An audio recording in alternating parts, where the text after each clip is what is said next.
Estás a punto de escuchar un podcast de Libertad Digital y Es Radio. ¿Qué tal? Bienvenidos al podcast de historia de Libertad Digital, Desmemoria Histórica. El partido dijo que Oceanía nunca había sido aliada de Eurasia. Él, Winston Smith, sabía que Oceanía había estado aliada con Eurasia 4 años antes. Pero ¿dónde constaba ese conocimiento? Solo en su propia conciencia, la cual, en todo caso, iba a ser aniquilada muy pronto.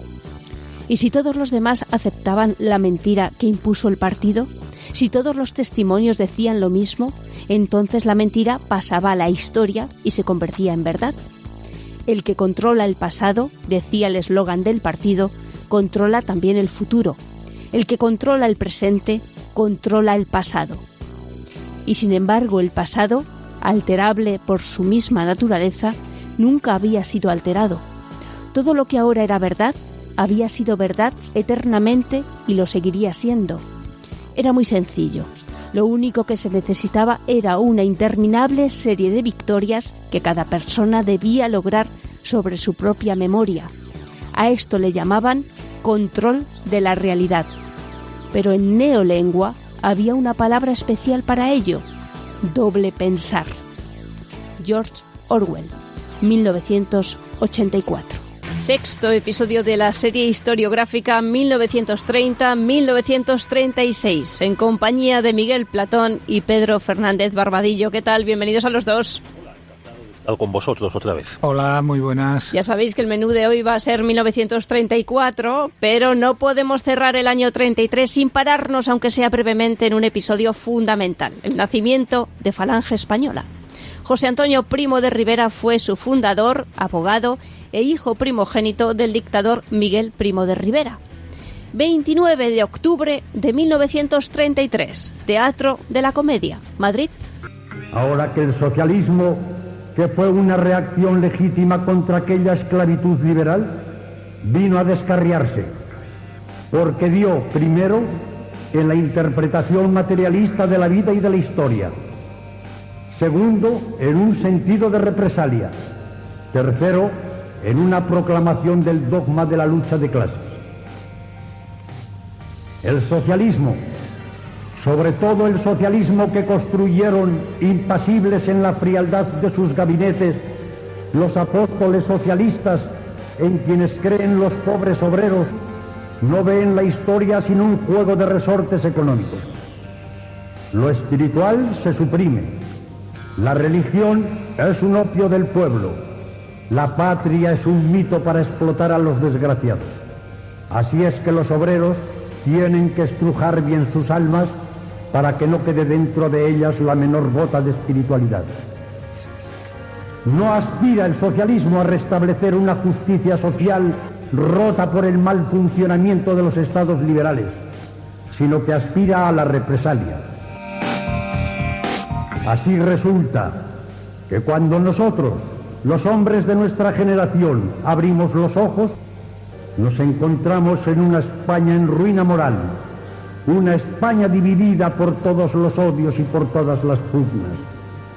Teníamos que pensar de todo ese pueblo lo que él mismo cantaba del Cid al verle errar por campos de Castilla, desterrado de Burgos: Dios, qué buen vasallo, si hubiera buen señor. Suenan en este 2020 las palabras de Primo de Rivera. ¿Qué fundamental fue para los siguientes años la fundación de la Falange? ¿O su influencia fue minúscula? Bueno, al principio su influencia, como dices, fue minúscula. O sea, Falange, o candidatos falangistas, en este caso José Antonio, se presentan a 2 elecciones generales, las del 33 y las del 36. En esas 2 elecciones solo hay un diputado falangista, José Antonio, que además no se presentó como tal, con esa etiqueta, a las generales del 33. Eso era todo el fascismo español. Daba para un diputado que se pierde en febrero del 36. Falange es importante en la historia de España por lo que viene después, a partir de la primavera del 36, porque se convierte, por un lado, en el banderín de enganche de una juventud que estaba, pues, como diría José Antonio, en la intemperie, que no se sentía atraída, por un lado, por la izquierda y, por otro lado, pues por la JAP, por el Partido de las Juventudes de la Ceda, y también porque aporta toda la mitología toda la poesía, seguimos con José Antonio, que moviliza a las masas. O sea, la gente no va a morir por el sistema métrico decimal, no va a morir por el ancho de las vías ferroviarias, no va a morir porque le suban o le bajen el IRPF. Va a morir pues por las grandes promesas que mueven al hombre, pues la patria, la familia, incluso la revolución. Y esto es lo que aporta Falange al bando nacional durante la guerra. Aporta la fuerza, la potencia, la bandera que se alza, que es otro de los títulos de uno de los artículos que escribió, no, una de las reseñas que se escribió sobre el mitin de la Comedia, bandera que se alza. Esta es la clave de la Falange. Y todo lo que hay detrás, su programa, los 27 puntos, que luego se redujeron a 26, pues la verdad, esos puntos no se aplican completamente, ni mucho menos durante el régimen franquista, pero los que sí se aplican, pues la redención del campo, dar vivienda, trabajo. Es que curiosamente no lo hacen los falangistas, lo hace un señor militar muy de derechas. Miguel. Bueno, José Antonio fue un líder excepcional. Era un brillante abogado. Era un hombre atractivo, tenía un apellido verdaderamente muy relevante, y tenía carisma. Es decir, era probablemente de todos los políticos de la Segunda República el más carismático, fue él. Es decir, a pesar de que no tuviera luego los apoyos electorales, como bien ha dicho Pedro, fueron sobre todo escasos, ¿no? El discurso de la Comedia pues tiene varias partes. Una parte es una crítica a Rousseau, sí, que es muy acertada. Empieza precisamente hablando de un hombre nefasto, Juan Jacobo Rousseau, tal, bueno, es muy acertada la crítica, plenamente actual. Hace una crítica al socialismo que se aplicaba y que estaba en ese momento en España en auge, que también es muy acertada. Es decir, se podría matizar más con respecto a lo que el socialismo alemán, etcétera, pero en ese momento también es la crítica de José Antonio al socialismo es básicamente acertada. ¿Qué es lo que no está acertado, sino que está completamente equivocado? Está completamente equivocado en la crítica al régimen liberal, a la democracia liberal. A la economía liberal. Totalmente equivocado. Y está muy furibundo, contra el capitalismo. Y está muy equivocado en no tender puentes. Es decir, la política consiste no solo en la afirmación de unos principios y de unas ideas y de unos ideales, sino también tender puentes, porque de lo contrario no es política. Es decir, lo que hay es otra cosa, bastante peor, por cierto, ¿no? Y luego, pues, tiene algunas de las frases suyas, era en un momento en que Europa y España estaban muy mal, muy pesimista, su vaticinio de que la democracia liberal conduce inevitablemente al comunismo. Bueno, pues la realidad del siglo XX fue exactamente lo contrario. Si el comunismo condujo a la democracia, Y esa es la síntesis del pensamiento de José Antonio, ¿no? Bueno, José Antonio no vivió la guerra civil. No. Bueno, vivió el principio de la guerra civil, sí, y que además le causó como a mucha gente le conmocionó, porque es que la mayoría de los españoles no se esperaban la guerra como vino. Las izquierdas sí, Las izquierdas creían que iban a ir a un baño de sangre, pero que lo iban a dar ellas. O sea, que nos iban a sumergir a los demás en esa sangre. Y luego les asustó ver que las derechas, no se dejaban conducir al matadero tranquilamente. Pero, hay que insistir en que José Antonio estuvo en la cárcel ilegalmente detenido desde marzo del 36. No, desde finales de ese mes no salió a la calle, y entonces pues su implicación en la guerra civil pues es mínima. Hay quien dice que no se le puede considerar víctima. Y te detienen ilegalmente, tratan de ilegalizar tu partido. El Tribunal Supremo dice que la Falange podía ser un partido perfectamente legal. El gobierno de Azaña quería prohibirlo. Te trasladan de Madrid a Alicante. Parece ser que para los falangistas eso de estar en la cárcel cerca de tu familia, eso no cuenta. Te montan un juicio falso. Te acusan de haber preparado la guerra civil.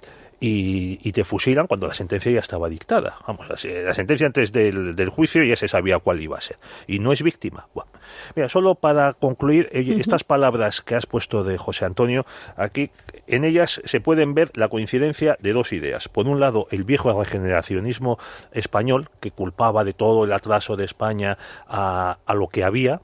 Es un regeneracionismo que en el lado izquierdo se tuerce hacia Manuel Azaña y sus discursos famosos diciendo que todo estaba equivocado desde los comuneros o antes incluso, y por otro lado incorpora el desprestigio del parlamentarismo que había seguido en la Primera Guerra Mundial y que era general en Europa. Porque hay que tener en cuenta que en estos momentos, en estos años, en los años 30, en Europa, lo moderno, incluso lo que funcionaba, lo que se ponía de ejemplo, lo que traía a los intelectuales y a las juventudes, eran los movimientos totalitarios, tanto el comunismo como los fascismos. O sea, Mussolini, que gobernaba en Italia desde el año 22, era una persona muy atractiva, sobre todo por el régimen, porque había conseguido poner Italia en marcha. Hitler ya estaba desde principios de año, era otra cosa y demás. Y luego también, pues entre los dirigentes socialistas de izquierdas, claro, la URSS de Stalin pues era el gran faro de la revolución que se estaba haciendo, y claro, ellos mismos se creían y difundían que en la Unión Soviética pues que se estaba industrializando el país, se estaba acabando con el atraso, con el analfabetismo y que la gente comía. Todo mentira, por supuesto, pero era la propaganda. Sí, ¿cómo se ocultó? Bueno, en medios universitarios había mucho atractivo por eso. Hay una famosa... En su primer libro, Hayek cuenta que los estudiantes británicos de la democracia europea más asentada, estudiantes universitarios británicos, pues iban al continente y volvían que no sabían si eran comunistas o fascistas, podían ser una cosa o la otra, pero lo que no eran demócratas liberales. Hombre, eso no eran todos, pero sí un fermento muy importante estaba por ahí. Y eso tuvo consecuencias en los Estados Unidos, por ejemplo.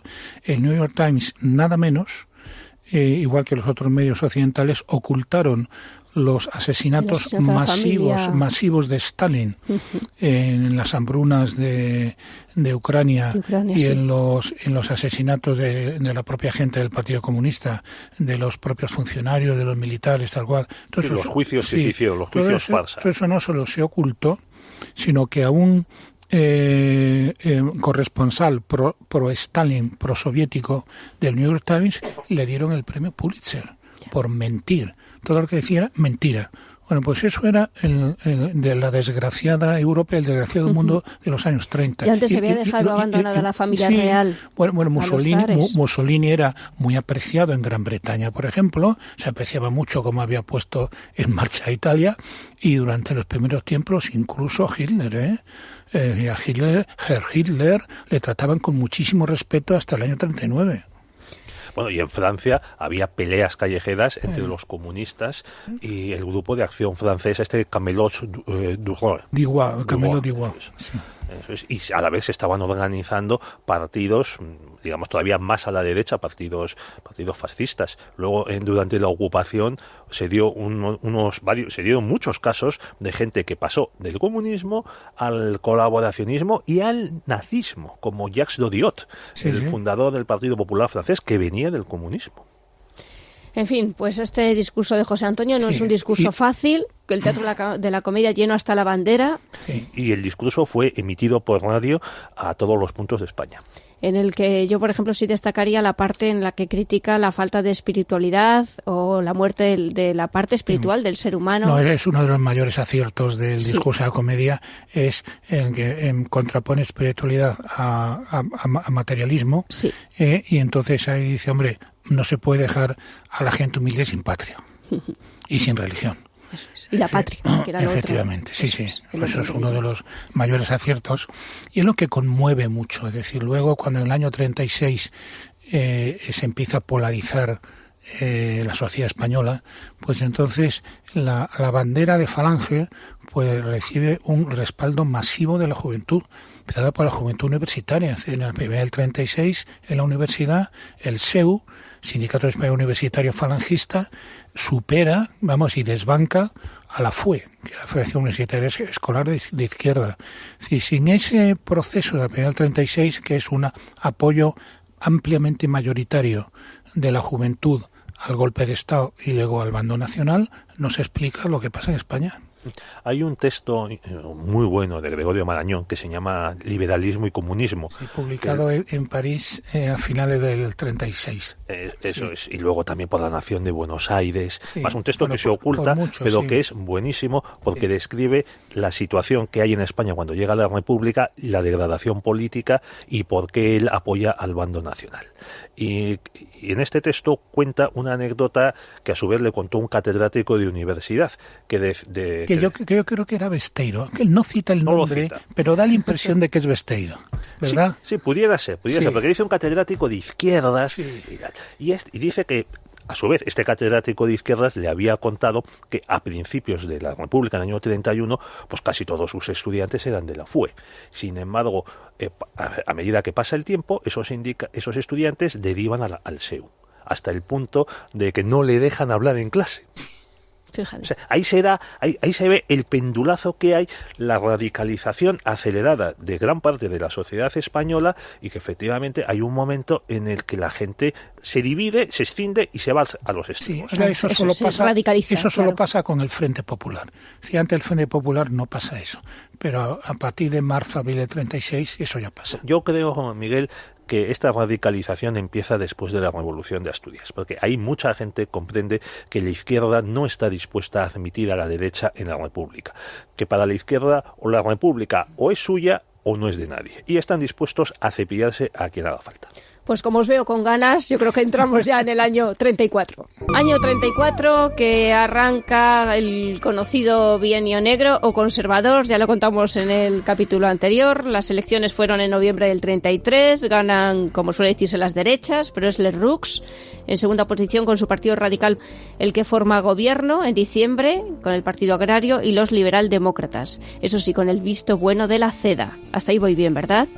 CEDA, un partido que estaba liderado por don José María Gil Robles. En fin, España está inmersa en una crisis económica muy grave, hay unas cifras muy elevadas de paro, hay una crisis agraria importantísima y hay un clima de crispación social, agitación, anarcosindical, atentados, pistolerismo.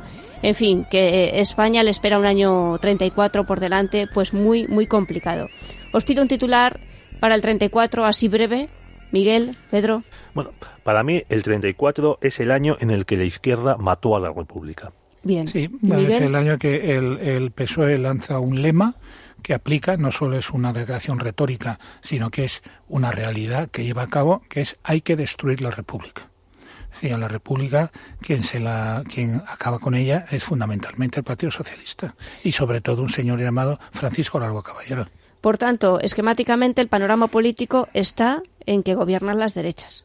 Gobiernan las derechas, pero vamos a decir pidiendo perdón por existir, porque no solo es la izquierda, el PSOE y la UGT y la CNT la que le niega a las derechas su derecho a gobernar, ganado en unas elecciones parlamentarias organizadas desde el gobierno, o sea, cuando la CEDA estaba en la oposición, o sea, no podían tener el gobierno para amañar algunos resultaditos. No, es que es también Manuel Azaña, su partido, y es hasta Niceto Alcalá Zamora el que con un ataque de celos descomunal se niega a que haya una derecha que no la dirija él.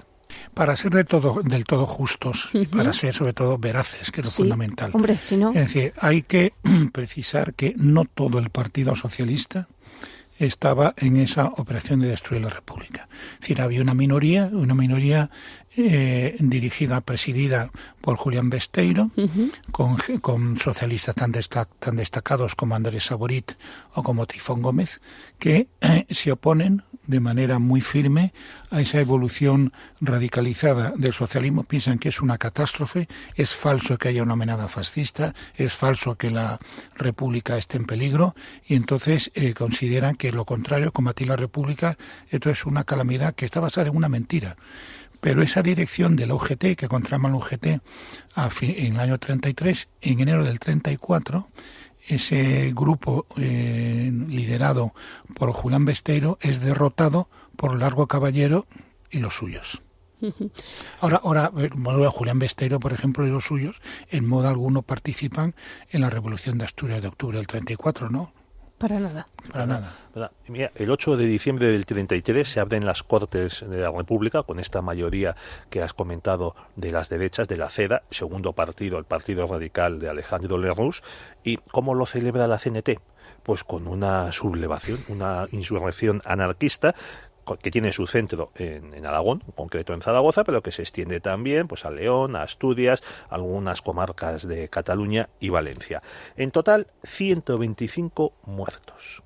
Bueno, e incluso los anarquistas cometen el mayor atentado terrorista de la República, que es causar el descarrilamiento del expreso Barcelona-Sevilla, en el que mueren 25 personas.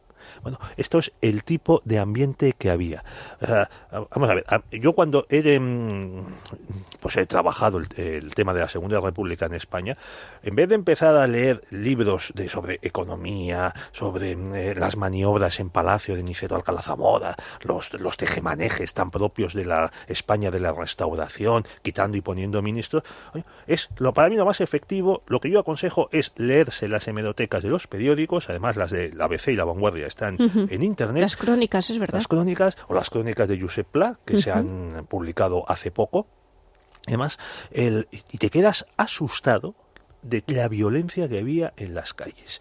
Y sobre todo, una violencia que en muchísimos casos quedaba impune.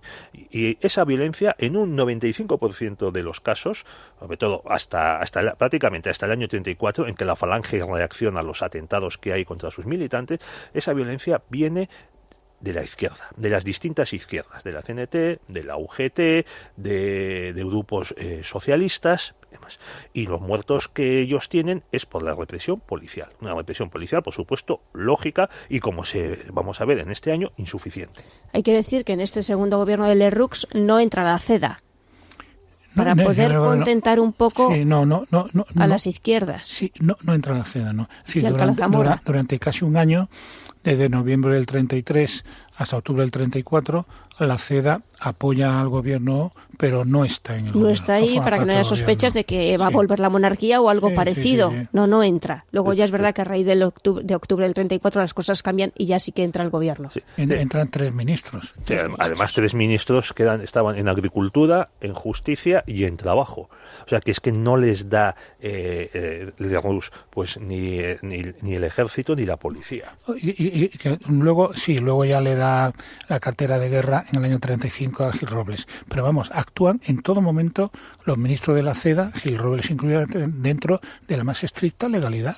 Nadie puede decir que hicieran algo al margen de la ley. No, es que la misma CEDA se queda sorprendida de la cantidad de votos que tiene. Gil Robles esperaba ser pues a lo mejor la segunda, tercera minoría más importante de las Cortes y condicionar en cierta medida la formación de gobierno y empezar a hacer unas reformas constitucionales que suavizasen la Constitución y le hiciesen una Constitución de todos, eliminar pues los elementos anticatólicos, claro, los elementos claramente izquierdistas. Y sin embargo, todo el mundo queda sorprendido por la cantidad de votos que tiene la CEDA. Se convierte en el partido más votado con más de un centenar de escaños. Entonces, lo único, como decía Miguel, es que se le exige una especie de certificado de buena conducta a los diputados de las derechas. O sea, que tienen que acatar la República. Dicen, bueno, es que en la monarquía de Alfonso XIII no se les exigía a los diputados republicanos, que los hubo, y en alguna ocasión más del 10% del Congreso eran diputados republicanos, no se les exigía a estos que acatasen la monarquía. Seguimos avanzando. Abril de 1934, las Cortes aprueban la ley de amnistía. ¿Y en qué consistía esta ley de amnistía? Pues amnistiar precisamente a todos los que estuvieron implicados en la Sanjurjada, en el golpe de Estado de 1932, cosa que sentó muy mal. Bueno, también fueron amnistiados anarquistas, Es decir, no fue una amnistía exclusivamente dirigida a los militares, a los que habían colaborado con el golpe de Sanjurjo, no, también a otras personas condenadas, por ejemplo, a mucha gente de la CNT. Ahora, sobre todo, en el mundo político aquel, lo que más fastidió a la izquierda fue y al propio Alcalá Zamora fue la amnistía de Sanjurjo, que se exilió, estaba preso en Santoña, en Santander, y se exilió. A Portugal, ¿no? Sí, a Portugal y a los suyos. Es decir, y eso hubo tales presiones que don Alejandro Lerroux dimitió como presidente del gobierno. Cosa curiosa. Samper. Sí. Sí, otro de los amnistiados fue Calvo Sotelo, que creo que por fin pudo regresar a España, aunque había sido elegido diputado en las 2 elecciones anteriores, pero estaba procesado por las supuestas responsabilidades de haber sido ministro de la dictadura de Primo de Rivera.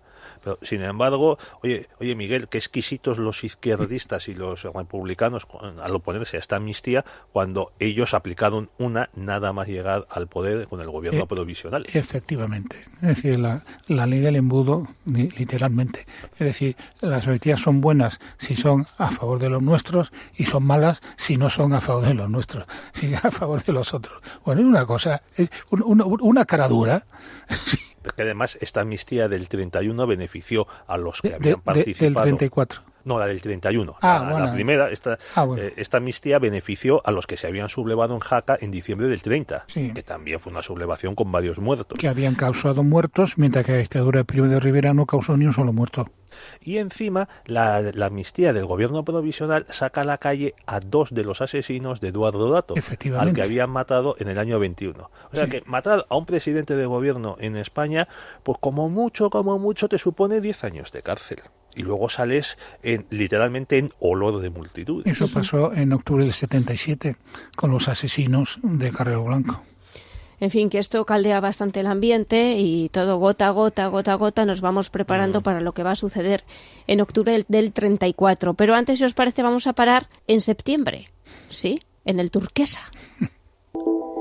El Turquesa es un buque que se intercepta y se incautan muchísimas armas que llegan a España. Y por ahí en medio está Indalecio Prieto, que ha salido poco todavía en este podcast. Ha salido muy poco, y eso que en julio, la verdad, montó también un numerito en las Cortes que consistió en un debate muy movido en el que hubo insultos. O sea, si ahora nos parece que en el Congreso hay bronca, bueno, en la República la bronca sí que era de verdad y sí que había bofetadas en los escaños.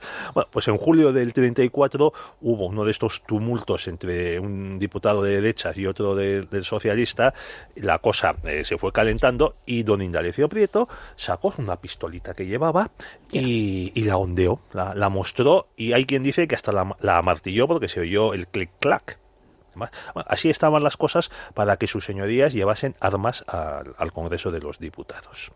Lo que comentas del Turquesa, vamos a ver, es que desde que el PSOE pierde las elecciones empieza a prepararse para la revolución, para la conquista violenta del poder, que no admitían estar fuera del machito. Y para montar una buena revolución hay que traer armas. Estas armas, curiosamente, sorprendentemente, son armas españolas fabricadas por las industrias españolas, que parece ser, Miguel ahí nos corregirá o nos ampliará la información, parece ser que la hazaña las había destinado a sus compañeros revolucionarios portugueses, porque en Portugal gobernaba una dictadura de derechas llamada el Estado Novo, encabezada por Oliveira Salazar. Entonces, al final, los republicanos portugueses no hicieron nada, pero las armas ahí quedaron. Y entonces, en un tejemaneje en el que está en la sombra Azaña, porque yo no me creo que esto pasase sin que Azaña se enterase, las armas acaban cargadas en este buque Turquesa, que creo que era el armador era Horacio Echevarrieta, empresario bilbaíno, amiguísimo de Indalecio Prieto. Oye, ¿cómo les gustan a los socialistas los millonarios? Era el propietario del periódico El Liberal de Bilbao, que era donde escribía Indalecio Prieto. Y entonces el buque zarpa de Cádiz y lleva las armas a Asturias. Tarda en llegar pues unos 5 o 6 días y, oh casualidad, enfrente de la playa de San Esteban de Pravia, donde va a descargar el buque, va a pasar el alijo a unos cuantos militantes de la UGT, oye, qué casualidad que ahí estaba Indalecio Prieto.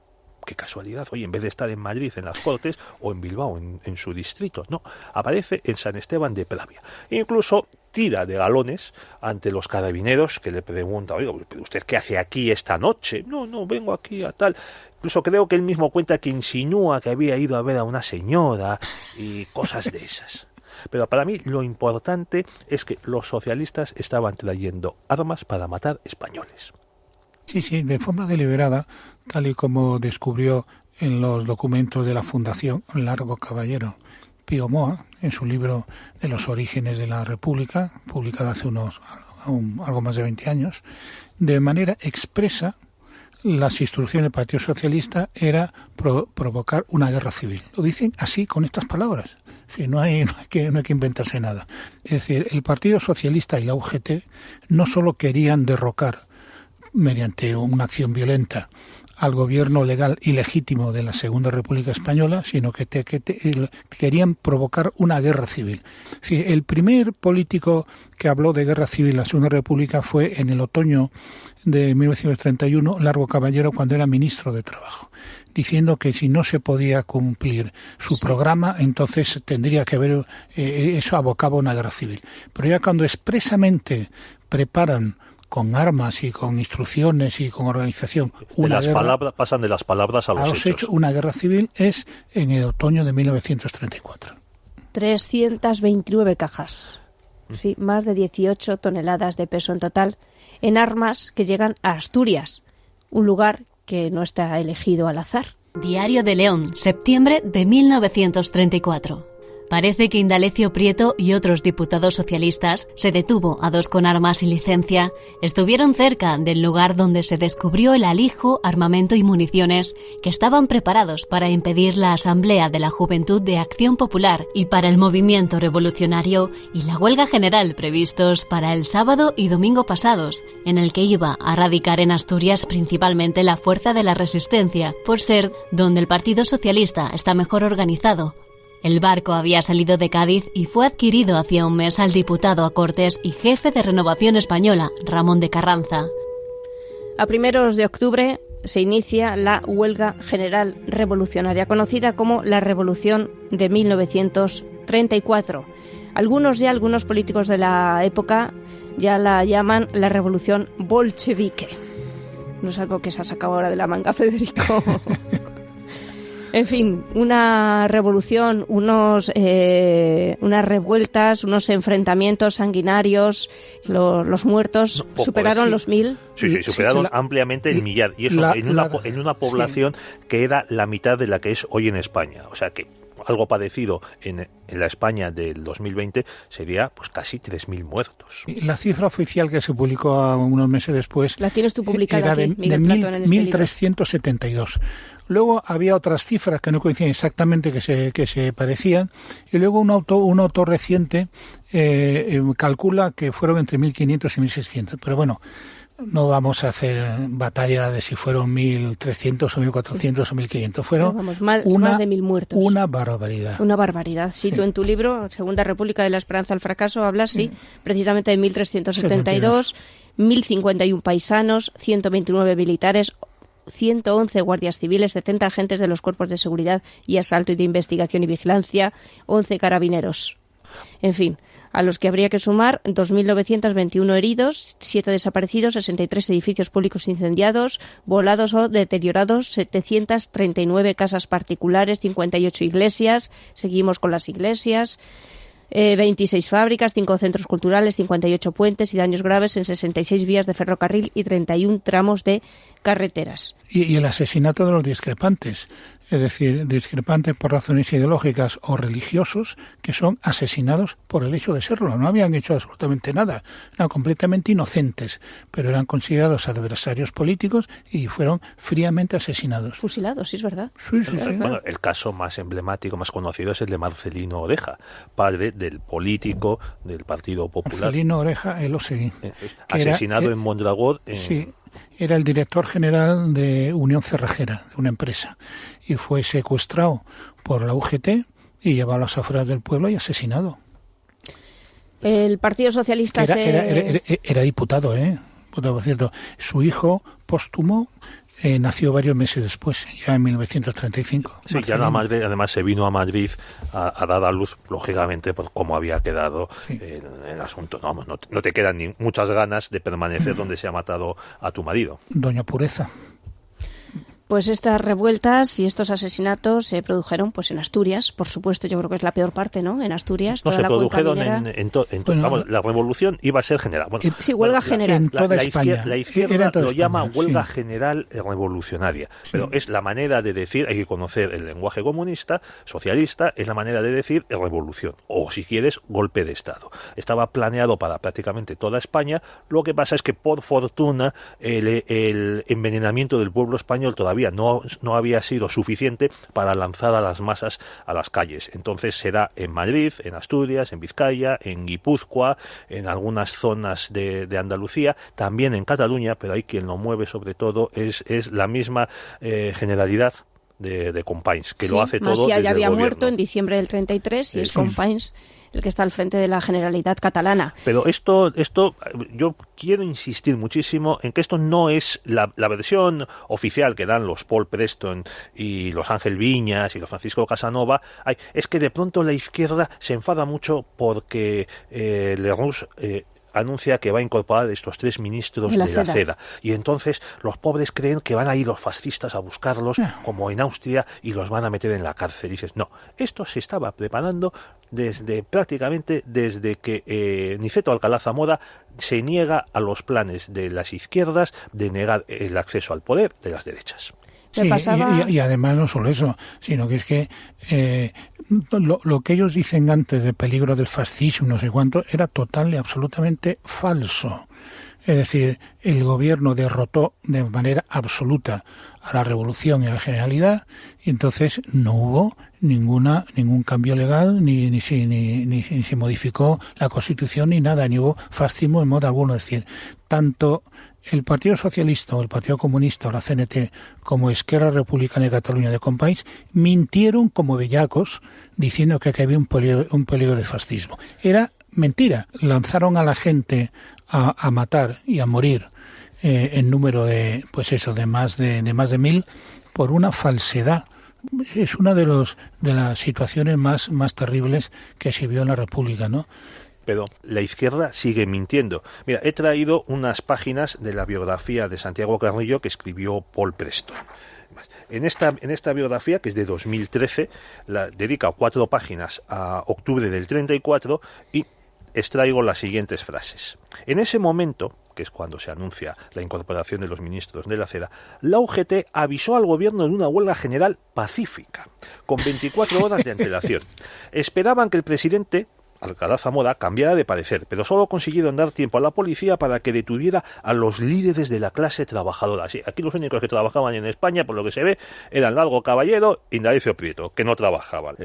Y luego dice: con la excepción de la Revolución Asturiana, que resistió contra las Fuerzas Armadas durante 2 semanas de combate encarnizado y que debió su éxito, entrecomillado, al terreno montañoso y a las habilidades especiales de los mineros, la tónica del octubre español fue su falta de entusiasmo. Nada en los acontecimientos de aquel mes, ni siquiera los de Asturias, indica que la izquierda hubiera preparado a conciencia un levantamiento. De hecho, la escala del fracaso era directamente proporcional a la retórica optimista que la había precedido. Esto es mentira. ¿Qué manera de mentir? Mentira, que además Paul Preston no es fiable en absoluto. Es decir, los libros suyos están repletos de errores y es un sectario. Bueno, es que ni menciona el número de muertos que causa este golpe de Estado izquierdista, que tú has dicho que oficialmente 1.372. Esto para la izquierda no existe. Son los huevos que hay que partir para hacer la tortilla. Que era lo mismo que decían los nazis. Pero es que la izquierda estaba preparando esto desde principios del año 34. O sea, hay un texto en el Renovación, me pasaba Pedro un recorte de prensa. Y de Santiago Carrillo del año 34, en el cual dice que hay que armarse. En una revista dirigida en Renovación, el dice, órgano de la Federación de Juventudes Socialistas de España, febrero de 1934, el socialismo austriaco lucha, el decálogo del joven socialista. Nuestra compañera Laura Galdeano nos va a leer algunos de estos puntos del decálogo. Escuchen. 1. Los jóvenes socialistas deben acostumbrarse a las movilizaciones rápidas, formando militarmente de 3 en fondo. 3. Hay que saludar con el brazo en alto, vertical, y el puño cerrado, que es signo de hombría y virilidad. 4. Es necesario manifestarse en todas partes, manifestarse militarmente para que todas nuestras actuaciones lleven por delante una atmósfera de miedo o de respeto. 7. Ha de acostumbrarse a pensar que en los momentos revolucionarios la democracia interna en la organización es un estorbo. El jefe superior debe ser ciegamente obedecido. 8. La única idea que hoy debe tener grabada el joven socialista en su cerebro es que el socialismo solo puede imponerse por la violencia y que aquel compañero que propugne lo contrario, que tenga todavía sueños democráticos, sea alto, sea bajo, puede ser un traidor, consciente o inconscientemente. 10. Y sobre todo esto, ármase, como sea, donde sea y por los procedimientos que sean. Armarse. Consigna, ármate tú. Al concluir, arma si puedes al vecino, mientras haces todo lo posible por desarmar a un enemigo. Nada, que la democracia es un sueño. Sí, hay bueno, que armarse claro, y ser muy hombres. Pero es que la incorporación de usted, ministro de Seda, era absolutamente legal y legítima. Es decir, pero ¿cómo que un partido como de 100 escaños no podía entrar en el gobierno? Por favor. No, pero es que además la Seda no tenía milicias armadas. No, naturalmente. No las tenía. No. Las tenía la izquierda. Bueno, había algo que eran los requetés que empezaban a organizarse dirigidos por Manuel Falcón, de un abogado sevillano que luego, durante la guerra, incluso se enfrenta a Franco. Pero no había nada por parte de la derecha. Sin embargo, ese texto, Nuria, puede ir precedido de uno que publicó la revista del PSOE, El Socialista, que se tituló Atención al disco rojo, un editorial en el que ya se preveía, ya se anunciaba que iba a haber algo y que tuviesen mucho cuidado los burgueses. Sí, bueno, también precisemos que la comunión tradicionalista, los tradicionalistas y los monárquicos alfonsinos de Renovación habían llegado en la primavera a un acuerdo con Mussolini para facilitarles dinero. También financian a la falange de José Antonio I de Rivera y luego sobre todo hacen entrenamiento de jóvenes en territorio italiano. Son entrenamientos dirigidos a una guerra civil. Es decir, eso no nos engañemos. Ahora, hasta ese momento, hasta el 1934, ni tradicionalistas ni monárquicos habían hecho acciones terroristas ni asesinatos. No, pero es que además esos grupos de requetés eran minúsculos. Esto hay que insistirlo. O sea, el requeté, los carlistas, no se habían presentado a las elecciones dentro del ¿cómo era? Tradición. Tradicionalistas y Renovación Española. Habían sacado con Y. Eso es, y habían sacado un grupo de escaños. O sea, no es que el PSOE, hasta ese momento, hasta el año 33, había sido el mayor partido de España. O sea, no es lo mismo que te diga un partidito, oye, con perdón, es como si el Partido Regionalista Cántabro o Teruel existe, empezasen a organizar milicias, con perdón, que se me entienda. Pues no es lo mismo que si te lo empieza a organizar el primer partido de España. Ya. Es verdad que en este octubre del 34 la CNT y la UGT se unen en una cosa llamada Unión de Hermanos Proletarios. UHP. De las minas asturianas, por eso decía yo que, claro, no es aleatorio que el Turquesa desembarque en Asturias, se coge también dinamita, se preparan bombas, es verdad que van cargados, pues sí, van armados hasta los dientes. Yo tengo el texto, completamente inédito, del padre de un compañero mío de colegio, que era oficial destinado en Oviedo en octubre del 34, y entonces el texto suyo de cómo pasaron aquellos días, él tuvo que dejar a su mujer con 2 o 3 hijos muy pequeños, pues le ordenaron instalarse en el cuartel de Pelayo, en el cuartel principal de Oviedo, y allí aguantar durante bastantes días unos ataques furibundos con artillería, con dinamita, con fusiles. Pudieron aguantar hasta que llegó la columna de general López Ochoa, que había desembarcado en Gijón y que consiguió llegar a Oviedo y liberarles, mientras que por el sur pues iba otra columna, primero dirigida por el general Bosch, y luego, en vista de que no progresaba, se le sustituyeron por recomendación de Franco por el general Amado Balmes, que este ya era mucho más resolutivo, tenía buena experiencia de África. Este es al que, según Viñas, Franco hizo matar. Bueno, es un completo, total y absoluto disparate. No tiene ni más mínimo fundamento. Una cosa que no hemos comentado hasta ahora es que el ministro de la guerra, que era Hidalgo, Pues entonces... Que era republicano. Por supuesto, era del partido de Alejandro Lerroux. El partido republicano radical, era un notario. Diego Hidalgo, ¿no? Sí, Diego Hidalgo, sí. Yo conocí mucho a un hijo suyo que fue accionista del Grupo Prisa, sí. Y que me habló algunas cosas de su padre entretenidas. Pues este ministro de la guerra republicano, pues entonces cuando ve la amenaza que tiene encima, dice, bueno, vamos a ver cómo hacemos frente a esto. Entonces, ¿y a quién llama? Él, por su iniciativa, Franco estaba en ese momento destinado en Baleares, y entonces por casualidad estaba en Madrid había venido a hacer unas gestiones. Entonces le localiza y entonces le pone al frente de un gabinete de asesoramiento. Es decir, Franco no tiene poder ejecutivo. Franco asesora. Y entonces el ministro Hidalgo normalmente hace caso a lo que le recomienda Franco. Y de esa manera, bueno, pues se movilizan tropas de África, algunas van ya directamente, bueno, Yagüe va en autogiro va hasta León o Asturias, y luego hay otros que van directamente en barco, desembarcan o en tren, desembarcan allí en León y en Gijón, y luego hay una bandera del Tercio que va a Cataluña en un buque de Transmediterránea, en el JJ Sister, van a Barcelona, cuando llega a Barcelona ya, pues ha terminado en 10 horas. Batet, el general Batet, que era el general de la división orgánica, la cuarta división orgánica, pues en 10 horas acaba con País y con los suyos, a base de mucho teléfono, de mucha intimidación y con muy poca violencia. Es decir, lleva unos cañoncitos pequeños de los Schneider del 75, que además no ponen la espoleta a las granadas.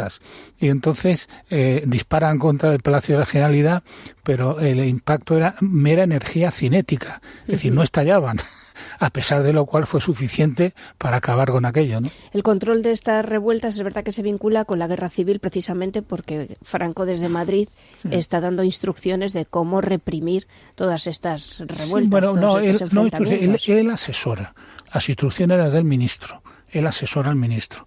Pero bueno, evidentemente está en el gabinete del Ministerio de la Guerra, pues recibiendo información y diciendo lo que habría que hacer. Y diciendo lo que habría que hacer, claro. Esta insurrección izquierdista es que es la mejor armada de la Europa de entreguerras. O sea, se preparó desde hace mucho tiempo, digan lo que digan los Preston y los Casanova, se dispusieron de armas, entrenaron a la gente, los dirigentes socialistas, entrenaron a sus milicias. No sé si es Manuel Tagüeña o Jesús Hernández el que cuenta en su biografía que él aprendió a manejar un Mauser en la casa del pueblo en esos meses. Además, también se dedican a seguir ocupando las calles, dando palizas, boicoteando los actos de la CEDA, por ejemplo, el que celebró en el Escorial en abril del 34, que fue boicoteado, y matar a militantes falangistas. Y así llegamos, mira, poco después de la detención del Turquesa, el periódico El Socialista, el 25 de septiembre de ese año, dice así: renuncie todo el mundo a la revolución pacífica. Bendita sea la guerra. Esto lo dice la principal publicación del mayor partido de España hasta ese momento, hasta que le supera la CEDA. Pues también un 6 de octubre, como hacia las 8 de la tarde, Lluís Companys declara el Estado catalán dentro de la República Federal Española. Lluís Companys va a lo suyo. Sí, en lo que ya ahora llamaríamos una declaración unilateral. Es de independencia, ¿no? Sí, pero basada en una falsedad, en algo que no existía, ni él podía proclamar, ni tiene autoridad para nada. Que había proclamado alguna ley, creo. Sí, la ley de cultivos. Eso es, de cultivos de viñedos, ¿verdad? Sí, bueno, eso era había pasado antes, que esa ley había sido declarada inconstitucional por el Tribunal de Garantías, y a continuación el Parlamento catalán vuelve a aprobar la misma ley. Otro ejemplo más de la deslealtad de los nacionalistas catalanes, que no es de ahora, que viene desde muy, muy atrás. Bueno, pues Companys se vincula a las izquierdas para dar también él su golpecito. Hay un momento en el que Manuel Azaña dice que las únicas autoridades o la única defensa republicana está en Cataluña. O sea, ya empezamos aquí con que solo son españoles los que son de mi cuerda, en este caso de la cuerda republicana, y los demás pues son reaccionarios, cavernícolas, fascistas o lo que sea, y a eso se les puede matar, y para eso traemos las armas del turquesa o de lo que sea. Luego, por fortuna, en el 34, sobre todo en Cataluña, pues muertos hubo pocos, pero no fue por falta de ganas. Sí, sobre todo porque no tuvieron el apoyo de la CNT. La CNT no quería saber nada con estos, y luego los escamots, que eran, digamos, los milicianos de Esquerra, pues se arrugaron y se echaron atrás. Bueno, pero durante toda la noche del 6 de octubre, desde la radio, Companys y su gobierno de Encas y esta gente estuvieron haciendo llamamientos a los catalanes para que fuesen a Barcelona a matar. Pero no, y a dejarse matar, ¿eh? Pero no fue nadie. Pues sí.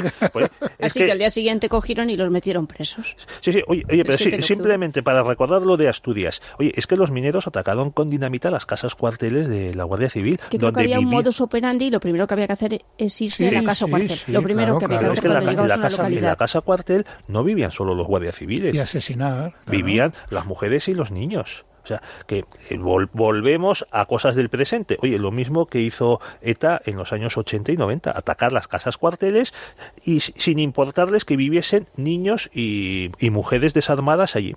Y el precedente de la Revolución de Asturias, claro. En España estaba vigente la pena de muerte.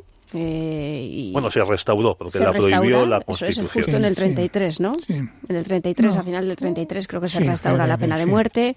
Como consecuencias de este octubre rojo, podemos decir, es verdad que pues tanto Companys es detenido, su gobierno, y también es detenido, curiosamente, Manuel Azaña. Sí, porque se pensaba que había tenido algo que ver. Estuvo preso durante algunos meses en un barco prisión en el Uruguay, pero luego fue puesto en un barco prisión. En libertad, en un barco prisión en el puerto de Barcelona, sí. Era muy frecuente en aquella época los barcos prisión, ¿eh? Sí, es que el Uruguay en el año 36 se usó por Companys para meter a los militares y los falangistas y los carlistas implicados en el 18 de julio. Y de ahí los sacaban para matarlos. En fin, ¿algo más que aportar a este 34 antes de que os ponga un éxito del 34? Bueno, mira, yo me acuerdo hace años en un programa de televisión española que daban noticia, creo que de una exposición, y salía Julián Marías, que no sé si era el comisario de esa exposición. Estoy hablando finales de los 80, principios de los 90. Y Julián Marías decía, mira, es que hasta el año 34 nadie creía en España en una guerra civil. A partir del 34 las cosas ya cambian. Pues mientras en España estábamos así, en Estados Unidos se estrena una canción que yo creo que es de las más versionadas, entre ellos pues la han versionado Frank Sinatra o Elvis Presley. Blue Moon. Blue Moon, una canción de Richard Rodgers y de Lauren Hart. Richard Rodgers la escribió en el 34 y luego haría el musical, la película musical Sonrisas y Lágrimas. Que justo fuera de micrófono, es que es las casualidades estas de la vida, Miguel Platón nos estaba contando a Pedro y a mí que había conocido a un miembro de la familia Trapp. A unos parientes. Unos parientes de la familia Trapp. Sí, en Austria, un pueblecito de Austria, cerca de Linz. Sí. Fíjate. Bueno, también nos comentó que conoció al archiduque Otto de Habsburgo. Y a su hermano Rodolfo. Y lo que sabe muy poca gente es que el archiduque Otto, bueno, la madre de Otto, la emperatriz Zita, viuda del emperador Carlos, fue recogida por Alfonso XIII de Madeira, donde se habían deportado los aliados, y ahí murió el emperador Carlos, y los acogió, ¿sabes dónde, Nuria? En Lekeitio. En Lekeitio. Anda. En Lekeitio, en Vizcaya. Qué bueno. El próximo episodio será de 1935, nos acercamos peligrosamente a 1936 y solamente me queda dar las gracias a todos los oyentes del podcast de Desmemoria Histórica. Nos llegan mensajes que por qué no hacemos más podcasts a la semana. Yo voy a explotar un poco más a mis invitados, a Pedro Fernández Barbadillo y a Miguel Platón. Estamos encantados, la verdad es que disfrutamos hablando de historia y recordando hechos, testimonios, datos que no quieren que recordamos. Porque quien controla el pasado, controla el futuro. Y eso no lo podemos permitir. Creo que era Mario Naindía quien decía que el problema del País Vasco no era el futuro, sino a ver qué descubríamos del pasado. El problema era el pasado. Lo que se ha dado a llamar el relato, ¿no? El relato. Y el relator. En un momento, ¿te acuerdas, no? Del relator también, Pedro. Bueno, pues eso, que menos memoria y más historia. Gracias a los dos. Nos vemos muy pronto. Adiós. Escucha este y otros programas cuando y donde quieras a través de los podcasts de Libertad Digital y Es Radio.